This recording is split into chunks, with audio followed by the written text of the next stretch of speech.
চোর কোথায়? কি হয়েছে বৌমা? কি চুরি হয়েছে বৌদি? একটু আগে টেবিলের উপর 500 টাকা রেখেছিলাম, চোর সেটাই চুরি করে পালিয়েছে। যা, চুরি করে যখন পালিয়ে গেছে তখন কি আর করবে বলো? পালিয়ে আর কতদূর যাবে? সকাল থেকে এই বাড়িতে বাইরে কেউ ঢোকেনি, তার মানে চোর এই বাড়িতেই আছে। বৌমা, তুমি কি আমাদের চোর বলতে চাইছো? চুরিয়ে তোমার সব দাঁত ফেলে দেবো। মাকে বোনকে চোর বলছো? কে চোর আর কে কাকে মারবে এক্ষুনি প্রমাণ করে দিচ্ছি। চিনি,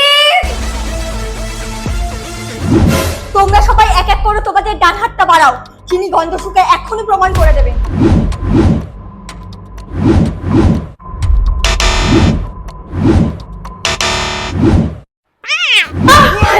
কি হলো তো প্রমাণ?